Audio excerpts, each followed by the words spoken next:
Hello, marketers. Welcome to Hashtag Originals, our new series with real insights for your professional learning. Hashtag Originals for groundbreakers. And today, I feel honored to introduce you our guest, Manish Nepal, who is a freelance content marketer with over a decade experience in improving the organic marketing of the companies. He is the co-author of the growth hacking book and the founder of Marketing Impact, an online marketing agency that helps B2B brands build high quality marketing assets on a regularly basis. In the recent past, Manish has worked with the global brands like Ring Central, Freshworks, and Carrotland in developing their creative brand voice and create proven to convert marketing content. Welcome, Manish, to Hashtag Originals. How are you today? I'm doing good, Sachin. Thank you so much for having me on the show. I'm excited and I'm looking forward to having a meaty conversation with you. Absolutely, it's actually our pleasure that with an intellectual like you is here today with us. Yeah. So the first one I would like to take it forward is about there is a lot of conversation around brand stories. So if you can share more about it. Mhm. Sure. I think brand stories are experiential content and stories that differentiates a brand from other competition or incumbents in the domain that you operate in. By experiential, I mean something that is unique to your brand's journey, something that other businesses in your domain might not share with you. For example, let's say I just told you that I recently launched my own marketing agency, and so the brand story for my marketing agency should be the genesis of how it came to be, the journey of what led me to launch my own business, what transitioned me from a freelancer to an agency owner, and the kind of belief that we believe in, and the insights that we can share that other agencies in the marketing domain cannot share. So brand stories are content that is useful to the audience, but mixed with your unique worldview about the domain that you're operating. So when you mix the usefulness of content that is applicable to the audience, mixed with your unique experience about your brand, it's content on steroids, and that's what I think is brand stories, and it has massive impact on how you position yourself in the market. That's right, absolutely. And how to improve the brand engagement through stories? What would be the key parameters you would recommend?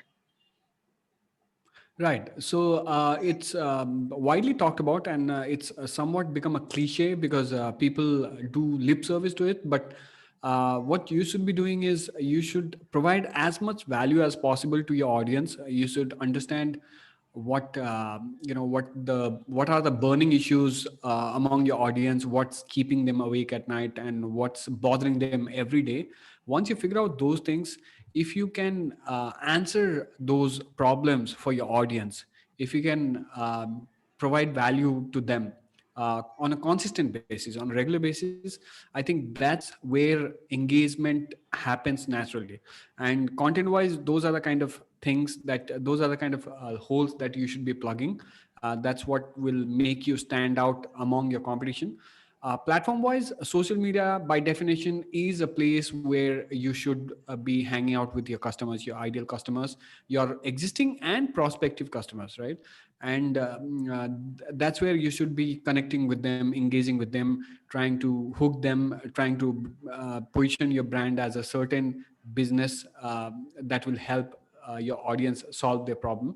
So platform wise, you should be aiming at social media where your audience is known to socialize. And content wise, you should provide consistent value that will help make their lives better. That's right. I think this is something important that you have really shared about it.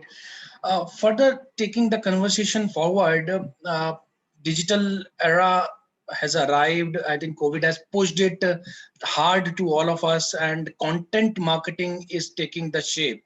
So, what according to you, we should use the content marketing stuff to improve conversions? Right. I have experienced the disruption in marketing and content marketing firsthand, even before the COVID started. But you're right. When COVID happened, things got accelerated 10x, and content has never been more important because all of a sudden, the marketing budgets or the ad budgets that brands had to advertise themselves on social media, online, whatever places they were doing, everything came to a screeching halt. People couldn't spend those budgets. Those budgets were taken away from them, right? Now all they were left to do was to use content, their internal knowledge, and turn it into organic content that could help them reach out to customers at a time when everybody was uncertain about their futures. The businesses were uncertain about which direction they were going to go. The customers were uncertain about should they stick with their companies, their favorite software companies or the favorite service companies, or should they suspend their services for a while. So content marketing is what bridge the gap between the businesses and the customers that were in a dilemma. And I think that's the role that content played. And if you've noticed, content became all of a sudden, it emerged as the savior for all the brands. I mean, uh, when I'm saying content, I'm not thinking typically about the blogs and articles that we keep that we synonymously talk about when we talk about content. It's the webinars that started happening, it's the Zoom calls, and look at Clubhouse, nothing but a recent development in content marketing, because there are experts who come and share the knowledge with people who are interested to take part and exchange information. So content in all other formats started immersing and taking the pedestal in the marketing. That was already happening, but after the COVID hit, after the uncertain situation became worldwide, content all of a sudden found a new important place in businesses and marketing. So, any quick tips you would like to share from the conversion point of view? Yeah, I mean, conversion is such a complicated and often very strongly debated area of marketing, because there are people who question content's role in conversions, and there are people who advocate for it. I definitely advocate for it, because although it is hard, although it is sometimes very tricky to uh, attribute the role of content into conversions, it's definitely there. It's just long tail, it's not black and white like ads. For example, if you run ads on Facebook, you either get leads, you either get customers, or you don't, right? Content, it's hard because it's long tail. It starts not from conversion is the last point. Conversion, the touch point where customers trust your brand and start buying from you. But the role of content actually starts from the very beginning, from the launch of your brand if you are a new business, and then it trickles down to conversion. Let me give you an example. Let's say you are a software company in the fintech domain, right? You just launched, or you are an existing player, but you use content to start branding and positioning your brand in a certain way. For example, if there are incumbents like QuickBooks or other software company in your domain, you try to come up with features, product features, and you try to come up with marketing assets that position you in a certain way that is different from the existing players in the market. That's the branding and positioning role that content does. Later on, you start developing content that will drive engagement with your customers, like we discussed earlier, right? You use social media to answer their most common problems, to engage with them, to ask them question what they are what's keeping them awake at night, what's bothering them. So you use content for number one, branding, and then number two, engagement. And then once the engagement happens, naturally the next step for customers is to start trusting your brand, right? Now they will be activated, they'll convert. And that's not the end of the story. Conversion is definitely one of the last stages, but if you're really good with your content, conversion leads to retention. People will stick to your brand instead of trying to find new competition, instead of trying to find your alternatives, if you do a good job at solving their problem, right? So they'll stick around, because decision making is hard for humans. They want to stick to brands that they are familiar with the services that they are comfortable with. So the role of content is not limited to conversion, and it's not very black and white when it comes to the topic of conversion, but it helps brands and customers at every stage of their buyer journey, starting from branding, positioning, to engagement, to conversion and retention and repeat purchase. I think this is the sum up that you have done the whole exercise of content marketing. This is phenomenal. Perfect. Taking the conversation ahead, I think more into content marketing, we would like to listen from you. What are the new trends that you see? Maybe not 2021, maybe next 5 years or something. What are your thoughts on it? Sure. I mean, it's hard to predict the future. I've tried to do that in a couple of blogs I've written, and also casually in these kind of talks that I have with other people, other colleagues in the industry. But it's definitely uncertain. But what I can see, maybe it's not the new trend. Maybe we can bank on the old, existing, or ongoing trend that we can gain some insight from. And the number one thing that I'm seeing right now in the world of content marketing is the slow and painful death of SEO. And it's a trend that I'm personally very happy about, because SEO was being used or abused for the wrong kind of metrics. I don't think we were doing SEO for the right reasons. We were over optimizing content for search engines. We were trying to be in the good books of search engines, and not trying to solve the problems that our audience were looking to solve, right? So SEO is dying, and don't get me wrong, I'm not trying to say SEO is not important. What I think is SEO is evolving into a matured phase where it is now where content marketers and brands are using it for the right purpose it was supposed to fulfill, which is mapping the intent. Mapping the intent of the audience, feeling the pulse and understanding what are the gaps in their brand experiences, in their product experiences, what are the gaps in their lives that they want to fulfill, and where can your businesses come into the scheme of things in their life, right? So SEO is maturing to the next level. That is number one thing. Brands don't care about ranking on Google search engine or Bing or Yahoo anymore, then trying to solve specific audience problem. The number two trend that I'm seeing, and I'm again very personally happy about it, is because we are inching closer to a creator-based academy, creator-based economy. I'm sorry, which is to say that if you have a digital product, it's very important for you to build an audience instead of trying to make search engines happy. You are better off trying to build a small niche of audience. It could be email subscribers, it could be social media following, it could be something else that is like limited to your brands, limited to your community. It's like community building. So that is definitely the second trend that I'm seeing. Instead of trying to boil the ocean, what brands and individual content creators are doing is they are trying to build an audience around them so that it's easy to interact with them, easy to sell to them if that's the purpose.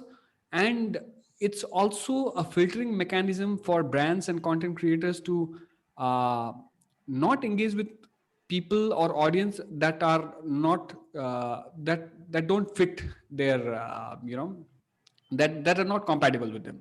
So these are the two trends that I'm seeing that is ongoing right now, and I'm very excited to see where it takes us in the next 4 to 5 years. I really liked your comment about mapping the right intent for the SEO best usage. And then I believe this is actually the required with the kind of hype which has been created by SEO and the digital marketers and whatnot. So I think if this kind of scenario goes up, this is going to be the right future. And no, we had good growth for the content marketing, I must say. So perfect, great for that. So I mean, taking Of course. clues from what you have just mentioned. So what if you are saying mapping the right content? So what are the top elements of an SEO we should take care for? Number one would definitely be the intent mapping that I talked about earlier. It's about keywords are insights to your customer's life. They are not topic that you should write about, but they are data points that you should be taking into consideration as as something that will clue you in the right direction. So, number one element of SEO is what is the intent, search intent of the customers, and what is the buying intent. These two are top level elements. The other thing is what do they want, and then you expand from there. Once you figure out the intent, you try. The next step is to figure out how to map that intent to to the offerings that your brands are doing. For example, let me tie it with my personal experience of how I'm building this marketing agency, right? I mean, there are thousands of agency working in the B2B sector, B2B domain. So if I have to stand out in the crowd, and I want to gain customers in this crowded market, I'll have to understand what is my target audience up to, what are the problems that they face. And my understanding is small businesses either don't have the internal bandwidth to do marketing, to build content on their own, or they are too busy to do it. They're too busy. They don't have the manpower or time to do it, right? So that's where I think they should outsource it to a marketing agency like mine. And to do that, I need to figure out what are the questions that they are asking on a daily basis, and I need to provide answers to that in the form of content. For example, this video can be one of those contents for them to discover my agency. I could write blogs around it. I could I could create a podcast about it and all that. So the second phase is to answer the questions to map the intent. Number three is to do the same thing on a repeated recurring basis, because SEO is never complete. Marketing is never complete. There's no perfection point for these kind of things. You have to keep optimizing. You have to keep repeating the virtuous cycle so that the value creation doesn't stop. There's no saturation point for SEO. For example, if you rank on Google today, it's not permanent, right? It is subject to fluctuate. That's just one example of how SEO works. But value creation is the same thing. If you stop giving value to your customers, they will gravitate towards other brands that are providing value in their life. So you should be doing it in a consistent basis. So those are the three top elements of SEO in my understanding.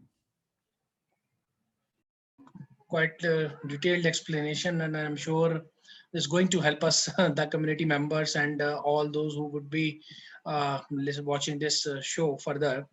Uh, Bringing it to the new aspect, I think digital marketers must have heard about it, but we as the common people might not have heard about lead magnet.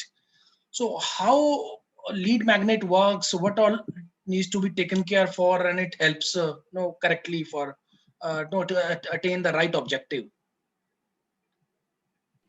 Yeah, this is again one of the controversial topics, if you ask me, among marketers, among content marketers, definitely, and definitely within agency marketers also, because uh, lead magnet has definitely lived up the hype. It enjoys the hype among customers, businesses, as well as marketers. But if you look deep down inside, nobody knows why exactly are brands producing lead magnets. I think sometimes. The majority of lead magnets die a quiet death, and brands don't even notice it. They think they are doing all the right thing, but if they are not doing it with a strong purpose, I think it's a vanity thing to do. It's a useless thing to do.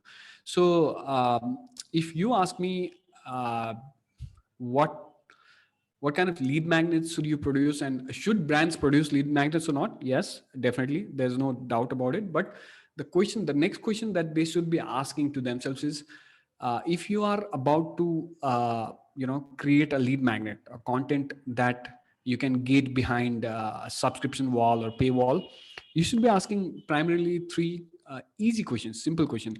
Number one is, does it solve a specific problem? The more specific a problem that a content solves, the better. If it solves a problem, definitely you should get a lead magnet content out. Number two is it new information? By that I mean, there are so many lead magnets written on the same topic by different brands just for the sake of also ran purpose. For example, if your competition has done it, you also want to be in the rat race of doing the same thing. So if you're doing that, you're not making a differentiation for your brand. So if the answer to does this lead magnet provide new information is no, you should reconsider releasing that lead magnet. Number three is, are you giving actionable, immediately applicable insights or takeaways in the lead magnet? If the answer is yes, great. If the answer is no, you should reconsider your priorities and maybe make edits and correction in the lead magnet in a form where it actually stands to solve a real life problem for your audience, and gets a green signal for all these three questions I just told you about. Number one, uh, is does it solve a specific problem? Number two is it new information that you're providing? Number three is if it's immediately applicable to our audience. So lead magnets definitely have a very critical role to play if you can do it in the right way. Right. So, do you think boosting or maybe no, applying budgets also works with the lead magnet, or it can go organically also? I definitely think if you have the resources, if you have the money to pump into promoting lead magnets through marketing campaigns and all that, why not? I think it works great. I mean, I keep getting ebook promotions and all kind of things in my LinkedIn inbox, in mail from brands. So I think they definitely help you increase the visibility of the lead magnet, and make sure that it reaches a wide base of audience. But that is subject to your internal resource, your business's internal resource. So if you have the resource, why not? Definitely boost it. Organic, the only problem with organic, although I have expertise in running organic marketing, the the biggest problem with organic marketing is it takes time for visibility as well as for impact. So that's where the role of ad is better. You need you have instant gratification. You know, you can boost the campaign and get immediate results instead of waiting 3 months, 4 months down the road. That's right. That's right. So, in fact, let's take the conversation on this organic marketing itself. Do you think people have patience, or maybe what will the right approach to use organic marketing so that at least the outcome comes properly? Because I'll tell you an example. I've seen number of Facebook pages, with thousands of likes, or maybe no, when they post, there is a zero engagement. There is hardly one or two likes. So how organic marketing can bring up the right structure or right outcome for a company? Um, See, content is a compounding asset. Like we discussed earlier, it doesn't have a black and white impact on how you do it or what you do. You write something meaningful, deeply insightful, and you publish it tomorrow. You promote it widely, and still there is no guarantee that it will work. But the beauty of it is it takes your marketing into an autopilot for the next 3 months or 5 months or 6 months or even 1 year. For example, if you have written something, if you wrote a very nice blog around a controversial topic in your domain and you published it in 2019, chances are you are still getting conversion, or you are still getting your audience's engagement and trust into your brand because of that content, right? Ads, on the other hand, yes, they give you instant gratification, they give you immediate results, but they are also very transactional. They are also very short lived. You can't run ads 365 days a year. You have to run them in a short campaign. For example, if I'm doing a lead generation campaign, I'll do it for maybe hardly 2 weeks or a month, and that's about it. Because if you do it for the entire year, you will soon be bankrupt. The ROI of the ads are very tricky. You have to be very careful with that. But the ROI in content, the organic content marketing, is very high. You don't see immediate results. Uh, you should wait patiently, which is something that's lacking in everyone, including marketers. I mean, I'm tempted to do ads and paid marketing as much as possible for my brands as well as my clients. But I think they both share the burden equally, and they don't. They both have different roles to play, equal roles to play, but different roles to play in marketing. It just depends on the context of what you're trying to do in a certain marketing, marketing time frame. So organic is great, timeless, and long sustaining, lasting. Paid has its special place when when you have the budget and you don't have patience to wait for the results. That's And they right. can go hand in hand. That's another thing. They can go hand in hand, like you said earlier. If you have an organic content piece that is guaranteed to bring you results in the long run or short run, you can combine it with paid marketing and boost it, and you can get better results for your organic content assets at a sooner time frame. Right. I think absolutely this makes a valid point. Because end of the day, no, we cannot run the campaigns all the time, and we need to bring the organic structure in place, so that the continuous engagement which you are, practically talking about is there. So perfect. So that. So moving to the last leg of this conversation, uh, I don't know anything about digital marketing, so just give me the tips how to write a good article. And if that could be a question, no, I've been asked by a community member, so I'm taking up here. So you would like to address it in a very simplest way. How can I write a good article with content marketing approach? Sure. I think I have very good practical and first-hand experience to answer this question. But let me maybe bust a myth about content before I answer the question.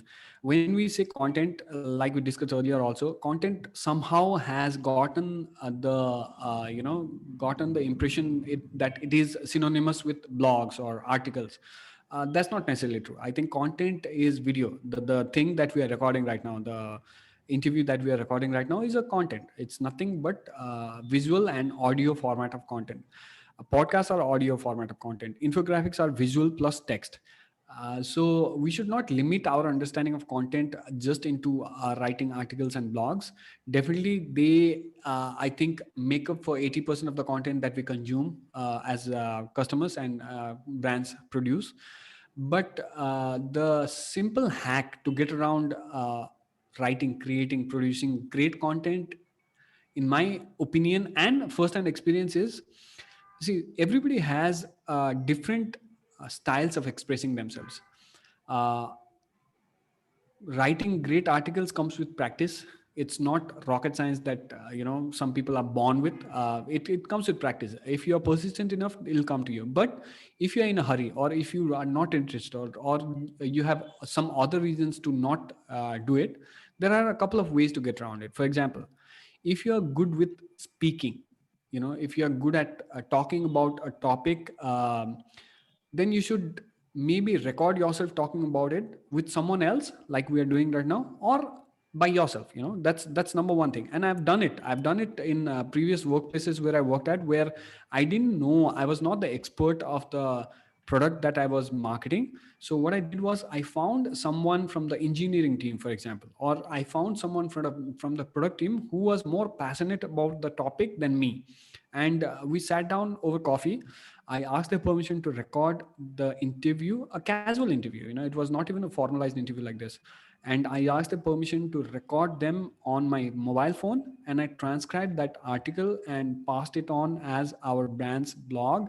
And it came out beautifully, because number one thing is, the topic that we were discussing, that I was supposed to market, was uh, more closer to their day-to-day work than mine. I was a non-expert in that area, and they were better qualified to do it. And I came in later in the picture, because I could maybe make a few tweaks here and there, give a structure to that content, and make it work, basically. So it was definitely a great collaboration. Number two thing is, if you're comfortable appearing in front of videos, make a video talking about the same topic. The number one thing to consider when it comes to creating article through this idea is, make sure you are either interested in that topic, you have done enough research on the topic to be knowledgeable about it, or you are opinionated, strongly opinionated or passionate about the topic. If you qualify through that criteria, I think it's not a problem. And number three, and my biggest recommendation for getting around this problem of not being able to produce a quality content is maybe outsource it, and that's where people like me come into the picture. You make a bulleted list of outline that you want to talk about. Like I said, if you're already invested in the topic, you are opinionate about it, you can at least give bullet points to the person who is supposed to write it for you, ghost write it for you, for example. And you can give them it as part of your copy brief, and then that person, that expert, will take care of it. And I do it on a day-to-day basis. I've written ghost articles for C-suite level executives who don't have the time or who don't have the interest to write on topic, but they still want to get an idea out, right? So they will outsource it to me. I will maybe talk to them and ask a few specific pointed questions, and I'll get the brief from them, and then I'll write it for them, and it comes out beautifully. It's a very beautiful collaboration that happens between a person who is knowledgeable and a person who can give it some kind of shape and form. So there are so many ways to go around it. I would recommend not to limit yourself with the mentality saying, I'm not good at it, I was not born with it. Nobody was born it just comes with practice. That's so perfectly mentioned, and I think I like your idea about be first opinionative and have your ideas and discussion at least in somewhere in some form, so that when you start writing, you have something in your mind. I loved it Right. really. Uh, the last question, and then that's an impromptu. You can answer it. One thing, if you given a power to change anything on Google or the Google search engine, what it would be? Interesting question.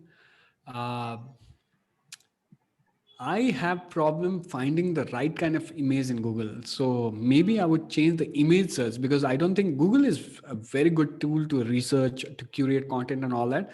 But when it comes to finding the right kind of content, image, visuals, I find it very difficult to navigate around. So maybe I'll change that. Maybe I'll change the way it sources images from its data repository, because it has advanced search where you can go and find unlicensed or copyright free images and all that. Those things are useful to an extent, but I don't think it is perfect.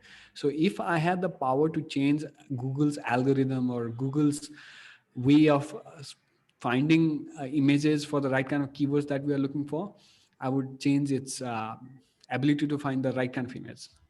That could not. This could be the best ending of the show. I think I'll tag up Sundar to have this view from your side also, and it will be great understanding on it. Sure. Thank you, Manish, for being with us today, and it's been a great wisdom of knowledge that you have shared. Many practical points which have come up, and I'm sure no community is surely going to like it and surely like to implement it further.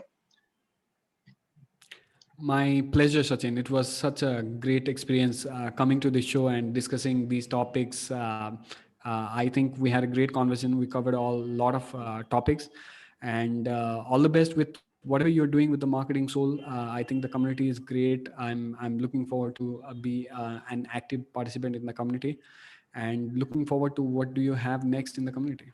For sure, for sure. So with this, guys, I am Sachin Juneja, hashtag originals brought for you. And those who have not subscribed the channel, please do so, or you can go to the website and can join the community over there, or you can directly ping me on the LinkedIn also. Right. Thank you so much for today. Thank you. Bye. Take care. Thank you. Bye-bye.